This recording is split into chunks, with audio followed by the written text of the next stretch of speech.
Снимам. Здравейте, аз съм Благой Иванов и съм в читалнята, където е много топло. Благодаря на Ники Руева, която е много хот. И книжката, която ще ви представя, се казва Съседката на издателство Artline. Авторът Джак Кетчъм е от тези малко по-малко популярни хорър автори, които пишат в жанра сплатърпънк, който аз много харесвам. Много мои познати не харесват или са шокирани от този жанр. Автори в сплатърпънка са Клайв Баркър, Джо Лансдейл, Джон Скип, Брайан Кин, дори Робърт Маккамън. Маккамън е автор, който пише и извън жанра, например Момчешки живот. И тази книга доста напомня до някъде на Момчешки живот. Първо, защото разказва за детството, и то детството през 50-60-те години. Второ, защото прави доста паралели с културата от това време. И също разказвам колкото така сърдечна, сърцераздирателна, толкова и мрачна история. Макар че Момчешки живот е с много по-романтично послание, тя е много по-положителна книга, тази е много по-безнадежна и мрачна книга.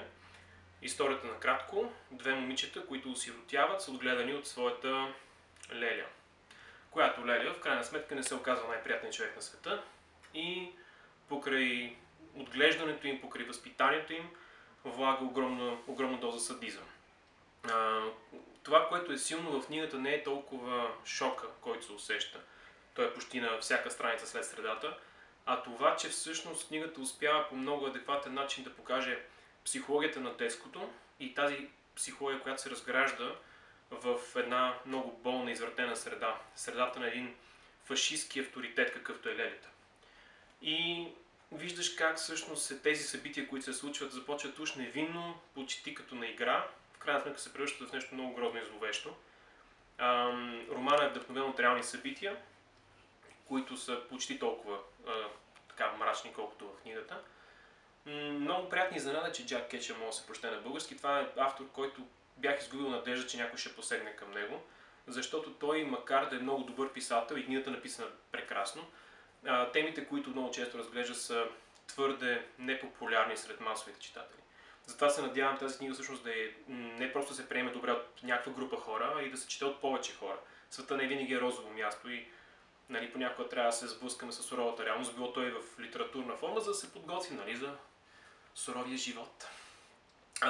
Искам и се да похваля начинанието на Artline и селекцията, че са издали тази книга. Имам забележки към оформлението, което рядко се случва по отношение на Artline. Те правят страхотни корици по принцип и смятам, че има тук забележки по превода и коректурата, но те не са толкова фрапиращи, за да попречат на доброто изживяване от четенето. Препоръчвам книгата с горещи две ръце. Това беше фрeudiска грешка. Но ви предупреждавам, че не е за хора с слаби сърца и нерви.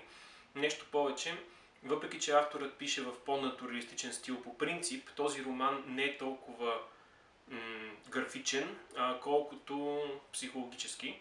И дори някои от най-въздействащите сцени са с пестеливи описания, което ги прави много по-ужасни, защото човек сам успява да си създаде картината в главата, какво точно се случва в мрака. Завършвам с една така положителна поанта и тя е, че макар книгата да е мрачна, такъв тип мрачни книги ни помагат да се отърсим от мрака в нашето ужасно ежедневие и да изхвърляме чрез този тип литература някакви негативни енергии. Като накрая все пак сме вдъхновени, че може да се напишат добри неща, макар и по повод на някакви лоши събития. Така че от мене палци горе за Artline и за тази книга. Джак Кетчъм Rules. По-добрият Ричард Лейман е това.